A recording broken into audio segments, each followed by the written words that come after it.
अस्सलाम वालेकुम। मैं सबसे पहले इस सेशन का जो मकसद है वो बताता चलूँ। ये जो हमारा सेशन है आज का, ये second year medical laboratory technology MLT जो UHS के अंडर हो रही है, उनके लिए है स्पेसिफिकली। और इसमें मैं सबसे पहले प्लेटफॉर्म का थोड़ा सा बता देता हूँ। हाफिज अल्फर सीरीज का ये प्लेटफॉर्म है, ये 2017 में हमने स्टार्ट किया था। और इसमें जो एलाइड हेल्थ साइंसेज है वो हमने लास्ट ईयर 2020 में स्टार्ट किया था। और उसमें हमने हमारे डिफरेंट व्हाट्सएप ग्रुप्स है जिसमें हम स्टडी से रिलेटेड मटीरियल वगैरह सेंड करते हैं, और जो हमारे इंस्ट्रक्टर्स हैं वो आपको गाइड करते हैं पूरा साल। ठीक है, इस तरह हमारा फेसबुक पेज भी है, वेबसाइट भी है और एंड्रॉयड ऐप भी है। ठीक है, आज और मैं अपना इंट्रोडक्शन करवाता चलो। मेरा नाम डॉक्टर आफिफ मोहम्मद शफीक है और मैं इलामा इकबाल मेडिकल कॉलेज से ग्रेजुएट हूँ।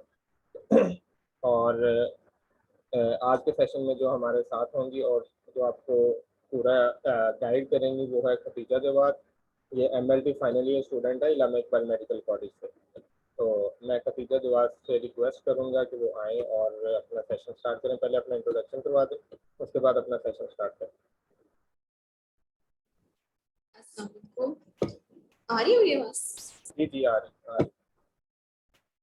मैं खतीजा जवाद हूँ और मैं फाइनल ईयर की स्टूडेंट हूँ MLT की। मैं इलामा इकबाल से ही हूँ और मैं सेकंड ईयर अपने बैच की UHS टॉपर थी।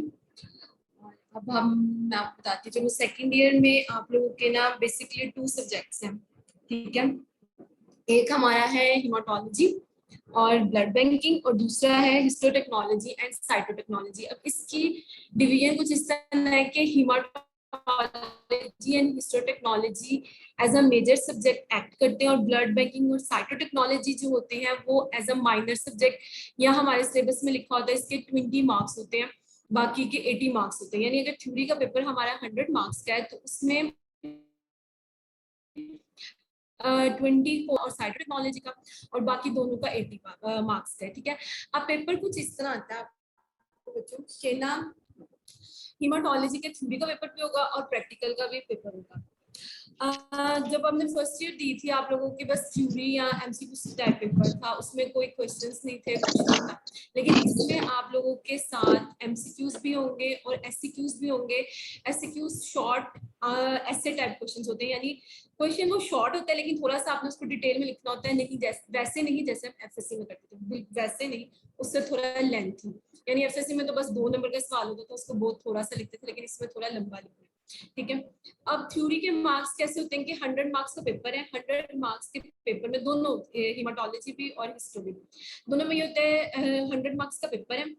10 मार्क्स आपके इंटरनल असेसमेंट के होते हैं। ठीक है, इंटरनल असेसमेंट के आपको कॉलेज वाले देते हैं और बाकी 90 मार्क्स जो है वो आपके पेपर के। अब उस 90 मार्क्स को आगे से 45 के MCQs होते हैं और 45 के SCQs होते हैं।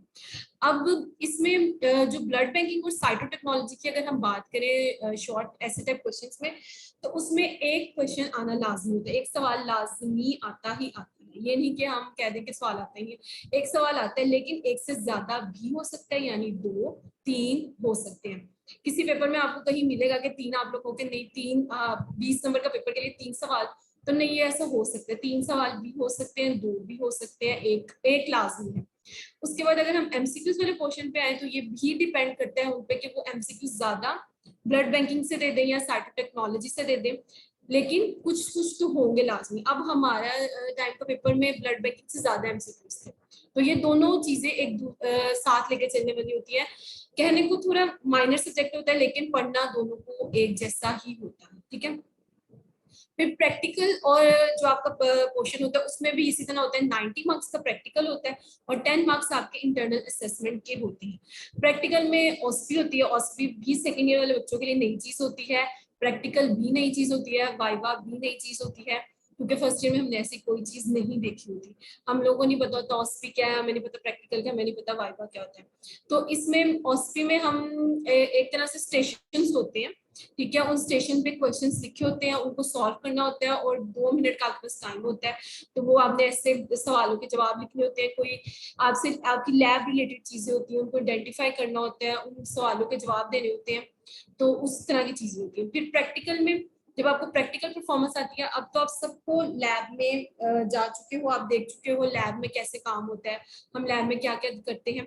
तो वो लैब रिलेटेड ही आपसे प्रैक्टिकल परफॉर्म करवाते हैं। ठीक है, आपसे परफॉर्मेंस करवाई जाती है, आपका वाइवा होता है। वाइवा आपका लैब रिलेटेड भी हो सकता है और वो आपका आपके थ्योरी रिलेटेड भी हो सकता है। मतलब ये डिपेंड करता है आपके इंटरनल और एक्सटर्नल जो आपका वाइवा लेने आया है टीचर उसको। ठीक है, 2 वाइवा होते हैं, एक इंटरनल लेता है, एक एक्सटर्नल लेता है। इंटरनल उसको कहते हैं जो हमारे कॉलेज वाले ले रहे होते हैं, और एक्सटर्नल वो होता है जो यूएचएस की तरफ से एक बंदा आता है। ठीक है, वो टीचर होता है कोई भी किसी और कॉलेज का, तो वो लेता है। इस तरह आपके पूरे टोटल मार्क्स बनते हैं 200 एक सब्जेक्ट के और 200 एक सब्जेक्ट के, तो टोटल 400 का आपका पेपर होता है। तो जो हम सेकंड ईयर में देखते हैं। ठीक है, फिर हम आगे देख लेते हैं बुक्स को एक दफा। प्रैक्टिकल का मसला आ रहा है, प्रैक्टिकल की तैयारी लैब से ही करें सारी। सॉरी, प्रैक्टिकल की सारी तैयारी लैब से ही करें। हाँ जी, हाँ जी, प्रैक्टिकल की सारी तैयारी आपकी लैब से ही होगी। ठीक है, प्रैक्टिकल इतना कोई वो नहीं लेंगे जो आपकी लैब में चीज ना हो रही, वही चीज लेंगे जो आपकी लैब में परफॉर्म हो रही है। सिंपल जैसे ईएसआर आप लोगों ने देखा होगा, लगता है अगर आप सब लैब में गए हो तो आप लोगों ने देखा होगा ईएसआर लगता है, स्मेयर्स बनते हैं हीमा में, हीमाटोलॉजी में हम लोग स्मेयर्स बना रहे होते हैं। उसके अलावा ये ब्लड ग्रुपिंग भी करवाते हैं, ब्लड ग्रुपिंग करवा उसके बाद डैट मुश्किल होता है लेकिन वो भी हो सकता है। पीटी या पीटीटी करवा सकते हैं। जो चीज आपकी लैब में परफॉर्म हो रही होती है वही चीजें आपको करवाते हैं, आउट ऑफ द लैब वो नहीं जाएंगे। ठीक है, वही चीज करवाएंगे जो आपने देखी है या आपने सीखी हुई है। इस तरह हिस्टो टेक्नोलॉजी में भी वही चीजें करवाएंगे जो उन्होंने आपने अपनी उसमें देखी होंगी लैब के अंदर, और वहीं से तैयारी हो जाती है आपकी। आप अपनी लैब को अगर उसकी जो रोटेशन है उसको पूरा करते हो, अच्छे से करते हो, एक ईमानदारी से करते हो, तो आपकी प्रैक्टिकल की तैयारी बहुत अच्छी हो जाएगी इंशाल्लाह। आगे किसी और ने कुछ पूछना हो तो नहीं, चले। अब हम जो इसकी बुक्स हैं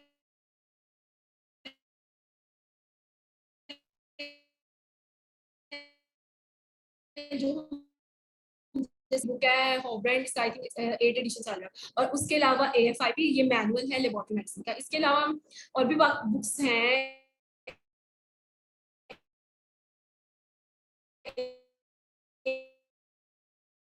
एक उस्मान में के दो, एक ऑथेंटिक बुक की फॉर्म में नहीं है। ठीक है, जो बुक है वो एएफआईपी एक बुक है और एक वैलिड चीज है। आपके पास एक वैलिड चीज होनी चाहिए ताकि जब कभी कोई चैलेंज करने वाली बात है तो आप कह सकते हो कि हम इस बुक से पढ़े। ठीक है, अब इसमें जो हम हीमाटोलॉजी हॉब्रेंड पढ़ते हैं उसमें ज्यादातर हम क्लिनिकल चीजें देखते हैं। क्लिनिकल जैसे हम डिजीजेस देखेंगे, हम उनकी लैब फाइंडिंग्स देखेंगे, हम उनकी पैथोजेनेसिस देखेंगे, ये सब चीजें हम इससे पढ़ते हैं। इसमें ब्लड बैंकिंग के भी 2 चैप्टर्स हैं लास्ट में, वो भी इसी से कवर होते हैं। लेकिन जब हम एएफआईपी की बात करते हैं तो ये मैनुअल है हमारी लैब से रिलेटेड, क्योंकि हम लैब में हैं तो हमें लैब से रिलेटेड चीजें पढ़नी है। तो उसमें जैसे आपने अपनी लैब में देखा होगा सीबीसी होता, तो उसकी मशीन होती है जिसे हम एनालाइजर कहते हैं, उसके ब्रांड्स होते हैं, उसको हम इसमें पढ़ेंगे। ठीक है, उसके अलावा हमने स्मेयर बनते देखा है, वो भी हम इसमें पढ़ेंगे। इस तरह की जितनी चीजें ईएसआर, पीटी, एपीटीटी और वो सब हम इसमें पढ़ेंगे। और यही चीज आपके पेपर को ना ज्यादा पोर्शन इस चीज का कवर करती है, यानी ये जो आपकी लैब रिलेटेड चीजें हैं ये बेसिकली आपका पेपर ये ज्यादा कवर कर रही होती है। जो आपका क्लिनिकल पोर्शन होता है वो इतना ज्यादा नहीं होता, लेकिन होता है, ये नहीं कि नहीं होता, लेकिन ज्यादा फोकस होता है आपकी लैब पे ही है, लैब से रिलेटेड बहुत होता है। एक्सटर्नल जो आते हैं हाँ जितने भी वाइवा लेने, वो लैब की चीजों को बहुत घुमा घुमा के पूछते हैं। ठीक है, उसके अलावा फिर अगर हम हिस्टो की बात करें, हिस्टो टेक्नोलॉजी और साइटोटेक्नोलॉजी, इसमें इसका नाम हिस्टो टेक्नोलॉजी और साइटोटेक्नोलॉजी, लेकिन इसमें भी थोड़ी सी पैथोलॉजी यानी हिस्टोपैथोलॉजी और साइटोपैथोलॉजी वाले सवाल भी आते हैं। अब इसके लिए जो बुक होती है वो होती है बैनक्रॉफ्ट, और एक नोट्स है मैनुअल ऑफ साइटोलॉजी के नाम से, वो उसमें एफएनएसी है, उसमें आप लोगों ने देखा होगा लैब में एफएनएसी होता है। उसके अलावा ग्रॉसिंग वगैरह होती है आपकी लैब में, और टिश्यू प्रोसेसिंग वगैरह होती है।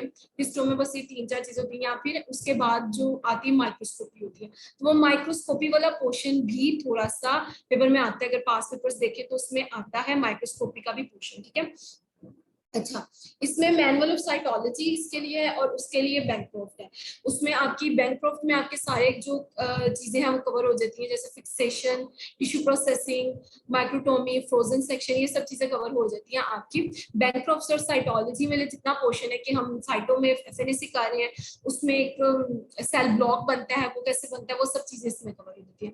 तो ये आपकी दोनों की बुक्स हैं जो आपने पढ़नी है, ठीक है। उसके अलावा कुछ टॉपिक्स आपको, जैसे हीमाटोलॉजी में कुछ चीजें आपको ना देखनी पड़ती है, जैसे एनालाइजर है, ठीक है, या फिर 1-2 और चीजें होंगी। एनालाइजर बेसिकली है जो आपको किसी स्लाइड से या जो आपको टीचर पढ़ा रहा है वो उसके बारे में बताता है कि वो कैसे करना है, ठीक है। वो एनालाइजर वाली चीजें तंग करती है बस, और हिमा में कोई ऐसी चीज तंग नहीं करती, वो इन चीजों से कवर हो जाती है, ठीक है। उसके अलावा हिस्ट्री में बच्चों को जो तंग करते हैं वो वही सिनेरियो बेस्ड क्वेश्चन तंग करते हैं, कि वो सिनेरियो बेस्ड क्वेश्चंस कहाँ से करने, वो बैंक्रॉफ्ट में नहीं है। तो वो आप लोगों ने फर्स्ट ईयर में एक रॉबिन पढ़ी थी, पैथोलॉजी की रॉबिन, वो उससे ही कवर होते हैं, वो उसी से किए जाते हैं। उसमें से कुछ कुछ टॉपिक्स किए जाते हैं, गॉल ब्लैडर, या जो हम अपेंडिक्स, यूट्रस की जो आती है, जो ये चीजें देखते हैं ना अपनी लैब में बहुत ज्यादा क्रॉसिंग में, वो चीजें, वो 2-3 चीजें होती हैं, वही 2-3 सवालों पूछते हैं, और वही आपने अपनी रॉबिन से करने होते हैं, जो हमने फर्स्ट ईयर में पढ़ी थी पैथोलॉजी के लिए, तो वो वहां से कवर होते हैं, ठीक है। इसमें किसी ने कुछ पूछना हो? कोई कुछ नहीं?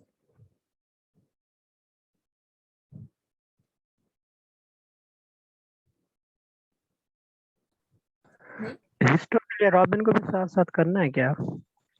देखो, उसमें ना रॉबिन साथ साथ करनी नहीं है आपको, लेकिन कुछ चीजें, जैसे मैंने गॉल ब्लैडर बोला है, जैसे मैंने अपेंडिक्स बोला है, इसकी आपको पैथोलॉजी पता हो कि इसके अंदर क्या होता है, कहाँ आपको इसके सिम्टम्स आते हैं इसकी बीमारी में, ठीक है, कहाँ आपको इसकी क्लिनिकली फीचर्स क्या मिल रहे हैं, और इसकी जब हम सेक्शंस लेते हैं वो कैसे लेते हैं, और इसको जब हम अपनी स्लाइड के अंदर देखते हैं तो हम कैसे देखते हैं, ठीक है। इस पे एक दो स्लाइड्स भी हैं, वो चाहे मैं इस ग्रुप में ही सेंड कर दूंगी, वहां से आप लोग ले लीजिएगा। उससे ये होगा कि आपको तो रॉबिंग पढ़ने की इतनी जरूरत नहीं पड़ेगी, उससे ही कवर हो जाएगा वो सब कुछ। Thank you.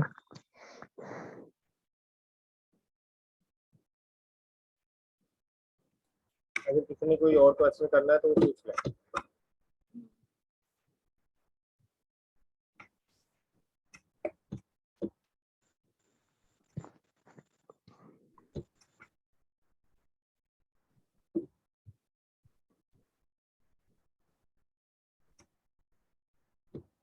आपकी तरफ से कंप्लीट है सभी?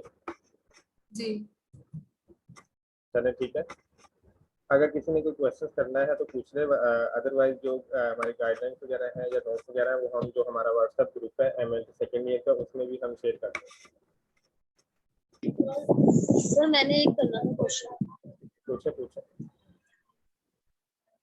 कि सर ये जो हेमाटोलॉजी की है, मैनुअल ऑफ लेबोरेटरी, यहाँ पे भी ल्यूकीमियास और सारे एनीमियास लिखे हुए हैं, और उसमें भी लिखे हुए हैं सब ब्रांड में। जी। तो हम लोग यहाँ दोनों से करें? अब आपकी जो AFIPS को देखना, उसमें ना इतनी कोई डिटेल नहीं लिखी हुई है, एनीमियास की भी और ल्यूकीमियास की भी। ल्यूकीमियास की सिर्फ क्लासिफिकेशन लिखी हुई है बेसिकली, WHO की क्लासिफिकेशन है, और एक फैब की क्लासिफिकेशन है।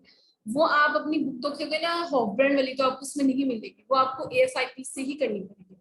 तो आपको जो चीजें यहाँ मिल रही है वो वहाँ नहीं मिलेगी। एनीमिया की कोई ऐसा उसने कुछ नहीं लिखा हुआ, एनीमिया को इतना खास। एनीमिया का अगर लिखा हुआ है तो वो लिखी हुई है, उसकी लिनेजेस लिखी हुई है हमारे सेल्स की, या थोड़ा बहुत एक्सप्लेन किया हुआ बस, लेकिन क्लिनिकली और लैब उसकी कुछ नहीं लिखी हुई। वो आपको मिलेगी अपनी हॉफब्रांड से। और आपने अपने एक बात मैंने नहीं बताई आप लोग को, आप लोगों ने अपने जो टॉपिक्स कवर करने हैं वो इस तरह करने हैं कि जैसे कोई भी टॉपिक है, आयरन डेफिशिएंसी, एनीमिया आप कर रहे हो, आपने उसको उसकी क्या चीज है वो, यानी आपको पता उसकी डेफिनेशन क्या है, उसकी पैथोजेनेसिस क्या है, उसके पीछे क्या पैथोजेनेसिस चलती है और क्यों होता है वो, ठीक है। फिर उसके कॉजेस क्या है, फिर उसकी क्लिनिकली फाइंडिंग्स क्या है और उसकी लैब फाइंडिंग्स क्या है। इसमें ट्रीटमेंट आपके सिलेबस में इंक्लूड नहीं है, ठीक है। मैं फिर कहूंगी ट्रीटमेंट्स आपके सिलेबस में इंक्लूड नहीं है, ना हिस्टो में ना ह्यूमा में, किसी चीज में भी ट्रीटमेंट्स आपका पोर्शन नहीं है। आप अपनी अपनी नॉलेज के लिए पढ़ना चाहते हो पढ़ो, लेकिन पेपर के रिलेटेड उसमें कुछ नहीं है। आप पेपर के वक्त उसे ना करो तो आपके लिए बेहतर है, ठीक है। अगर वो आता है तो आप एप्लीकेशन दे सकते हो यूएचएस को, और वो इसको कंसीडर करेंगे क्योंकि ये हमारा सिलेबस नहीं है, ठीक है। तो ये एक ये पॉइंट है जो अक्सर बच्चे मिस करते हैं, वो ट्रीटमेंट भी कर रहे होते हैं और इस वो चीज में तंग करती है क्योंकि कोई पढ़ाता नहीं है ट्रीटमेंट में, और हम उसको लेके बैठे होते हैं, वो बच्चे तंग होते हैं इससे, ठीक है। वो जो मैनुअल ऑफ लेबोरेटरी में है बोन मैरो का लिखा हुआ है वो भी करना है? हाँ जी, वो भी करना है, बोन मैरो उसी से करना है, उसमें बोन मैरो बहुत अच्छा एक्सप्लेन किया हुआ है उसने। जी ठीक। जो हिस्टोलॉजी के वैवे के बारे में बता दें आप। हिस्टोलॉजी की, सॉरी भी हेमाटोलॉजी आपकी आवाज नहीं आ रही, कट जाती है। का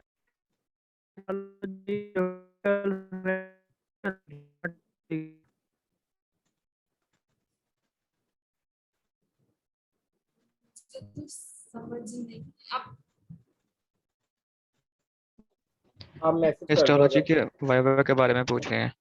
हिस्टोलॉजी के वाइवा के बारे में कुछ जी ये पूछ रहे हैं। हिस्टोलॉजी के वाइवा में ज्यादातर आपसे फिक्सेशन एफएनएसी पूछते हैं, एफएनएसी कैसे होता है, देखा होगा आप सबने एफएनएसी कैसे हो रहा होता है, ठीक है। उसके अलावा पूछेंगे फिक्सेशन ही पूछते हैं, या फिर हाँ ग्रॉसिंग रूम की चीजें बहुत पूछते हैं, ठीक है। कि ग्रॉसिंग रूम में आप लोगों ने शायद ग्रॉसिंग देख ली हो, आप सब नहीं देखी होगी अब तक, कि आप कितने सेक्शन लेते हो, किस किस गॉल ब्लैडर कितने सेक्शंस लेते हो, अपेंडिक्स कितने सेक्शंस लेते हो, किस तरह उसको कहाँ से कट करते हो, सबसे पहले इस तरह की चीजें। फिर उसके बाद सेफ्टी की चीजें बहुत पूछी जाती हैं कि सेफ्टी ग्रॉसिंग के रूम में आपकी सेफ्टी कैसे होती है, आप जो पर्सनल इक्विपमेंट्स पहनते हो उनके बारे में पूछते हो, उसके बारे में सवाल भी बहुत आता है। पर्सनल सेफ्टी जो हमारे इक्विपमेंट्स होते हैं उसके बारे में पूछते हैं, और टिश्यू प्रोसेसिंग के बारे में ये जो हम चीजें देख रहे होते हैं, स्टेनिंग के बारे में बहुत पूछते हैं कि स्टेनिंग किस तरह की जाती है आपकी लैब में, जो आपकी अपनी लैब का एक होता है ना प्रोटोकॉल, उसी को बताना होता है। बुक वाली बात इतनी ज्यादा नहीं बताई जाती है, इतनी ज्यादा एक्सप्लेन नहीं की जाती, ज्यादा बात ऑथेंटिक मानी जाती है जो आपकी लैब में होती है, क्योंकि हर लैब का अपना एक प्रोटोकॉल होता है। स्टेनिंग का भी हर चीज का ना एक, जितनी भी हमारी लैब में काम है हर लैब का ना अपना एक प्रोटोकॉल है। आप बुक में पढ़ोगे, आपको बुक में ऐसे नहीं है, हमारी लैब में कुछ होता है, तो लैब का प्रोटोकॉल थोड़ा चेंज होता है, वो अपनी अपनी लैब का हिसाब होता है, तो वो आपने वही बताना होता है जो आपकी लैब में हो रहा है। उसके अलावा एक और बड़ा सवाल पूछते हैं हिस्टो में कि आप की हिस्टो में अगर सैंपल आए तो उसको कैसे प्रोसेस किया जाता है, यानी क्या क्या स्टेप्स होते हैं जिससे उसको गुजारा जाता है। तो आप अपनी अगर बुक की वो देखोगे ना कॉन्टेक्स्ट भी, उसमें भी उसने बुक को वैसे ही एक्सप्लेन किया हुआ, पहले फिक्सेशन हुई, फिर टिश्यू प्रोसेसिंग हुई, फिर माइक्रोटोमी हुई, फिर फ्रोजन सेक्शन, अगर फ्रोजन सेक्शन प्रोसेस सेक्शन में गया तो आपको भी पता चलेगा कि आपके साथ क्या बताते हैं। बाकी वो आपसे वो नहीं पूछते, जो आपका क्लिनिकल या फिर वो पैथोलॉजी पार्ट होता है ना, वो नहीं पूछा जाता आपसे बार बार में, ये लैब रिलेटेड ही रहते हैं ज्यादातर। जो एक्सटर्नल आते हैं वो बहुत ज्यादा रहते हैं लैब रिलेटेड, और लैब को बहुत पूछते हैं, बहुत ज्यादा, यानी बीच बीच में से निकाल के पूछते हैं लैब।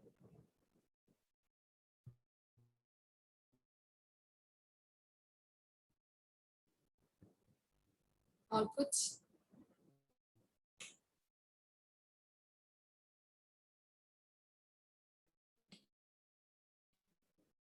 तो कहाँ से करेंगे क्योंकि वो मैनुअल ऑफ लेबोरेटरी में है। टाइप्स ऑफ स्टेनिंग, और स्टेनिंग है, हाँ, स्टेनिंग सारी है स्टेनिंग नहीं है। सारी। अब आप जो दूसरी,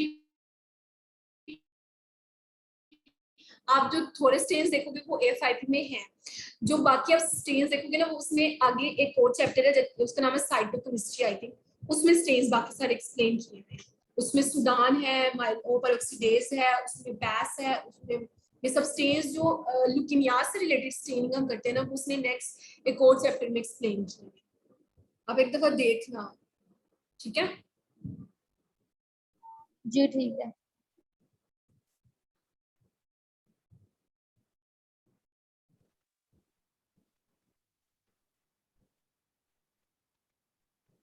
और कुछ किसने पूछना हो?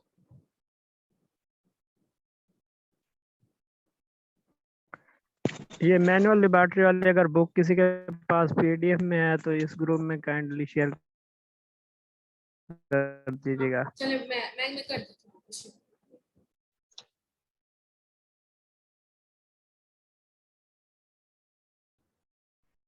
जी किसी और ने कुछ मैम हम इसको बयान कर सकते हैं।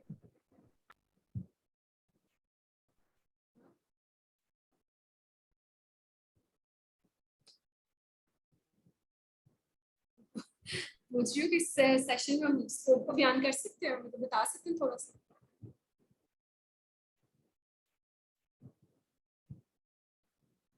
आप मुझसे पूछ रहे हैं? हाँ मैं आपसे पूछ रही हूँ। हाँ हाँ ठीक है। इस सेशन का मकसद यही है कि अभी तक जो एमएलटी के लिए अभी तक आई थिंक कोई प्लेटफॉर्म नहीं है जो इस तरह आपको गाइडेंस प्रोवाइड कर रहा हो। तो ये हमने स्पेसिफिकली रखा है और मैं टीचर जवाब का बड़ा शुक्रगुजार हूँ कि उन्होंने हमें टाइम दिया है और बहुत अच्छा एक्सप्लेन किया है।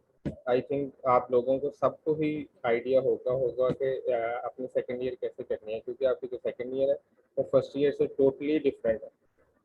और इसमें ये है कि आप लोगों ने भी पार्टिसिपेट करना है और दूसरे लोगों से भी शेयर करनी है। जो चीज़ आप सीखें वो दूसरों के साथ भी लाजमी शेयर करें, इसी से फ़ायदा होगा। ये नहीं है कि जो चीज़ आपको पता चलेगी वो आप किसी को बताएंगे।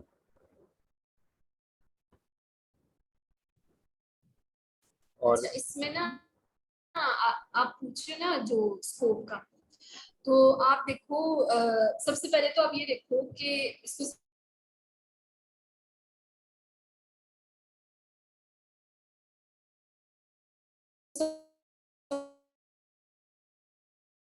समझने की बेहतरीन और यहाँ करवा रही होती है, ठीक है। तो आप इस छोटे से पॉइंट से अपनी इंपॉर्टेंस दे सकते हो, देख सकते हो कि आपकी इंपॉर्टेंस है। हाँ, हमारी इंपॉर्टेंस हम लोग खुद ही कम कर देते हैं, क्योंकि हम अपनी फील्ड को या तो कम तर खुद ही समझ लेते हैं या तो दूसरों की बातों में आ जाते हैं। तो ऐसा नहीं है, आपके लिए आपकी गवर्नमेंट जॉब्स हैं, ठीक है। हमारे आप सीनियर से इंटरेक्ट करो, बहुत से लोगों को जॉब्स मिली हैं, ठीक है। 17 स्केल की जॉब मिलती है, ठीक है। वो टेस्ट होता है जो पास करना होता है, वो तो आई थिंक सभी उसमें करते हैं हर जॉब में। तो मतलब हर फील्ड में ही आपको करना होता है गवर्नमेंट जॉब के लिए, ठीक है। तो उसके अलावा प्राइवेट सेक्टर में भी बहुत जॉब है और आप आगे भी इसमें बहुत चीजें कर सकते हो। आप एमफिल कर सकते हो और कुछ लोग अगर बाहर जा सकते हैं तो बाहर तो इसका बहुत स्कोप है, ठीक है। तो इसलिए जितने भी लोग ये सोचते हैं कि हमारी फील्ड का स्कोप नहीं है या हम लोग कमतर हैं या हम ऐसे हैं, तो अगर आप खुद अपने आप को कुछ नहीं समझोगे तो कोई कुछ नहीं समझेगा, ठीक है। इतनी सी बात से अंदाजा लगा सकता है कि एक डॉक्टर तब तक मेडिसिन प्रिस्क्राइब नहीं कर सकता जब तक उसके पास रिपोर्ट ना आए कि टेस्ट की क्या था और टेस्ट में क्या था। और आप देखोगे कि आपके डॉक्टर्स टेस्ट परफॉर्म नहीं कर सकते, उनको नहीं पता होता कैसे टेस्ट करना है। यहाँ तक कि कुछ ऐसे डॉक्टर्स भी देखे हैं जिनको ब्लड विड्रॉ नहीं करना होता था, उनको नहीं पता कि ब्लड कैसे विड्रॉ किया जाता है, वो आपसे कहते हैं। तो आप लोग अपनी इंपॉर्टेंस तो वो देखो। इसमें बहुत से लोग कहते हैं कि बच्चे आप लोगों में से आगे कहते हैं कि हमारी फील्ड की इंपॉर्टेंस नहीं है या हम डिप्रेस हैं या ये है, तो इसमें डिप्रेस होने की कोई बात नहीं, ठीक है। अपने आप को खुद बेहतर समझो और बेहतर करने की कोशिश करो। अगर आप अपनी फील्ड से सिंसियर हो, अपना 100% देते हो, तो हर फील्ड अच्छी है, हर चीज अच्छी है। बाकी मुझे लग रहा है इसका टाइम खत्म होने वाला है। जी थैंक यू कुछ जी, आज के सेशन का टाइम खत्म हो गया, तो हम इसको यहीं पे ख़त्म करते हैं और होप सो आप सबको इसका फ़ायदा हुआ होगा। Thank you so much all of you. अल्लाह हाफिज़।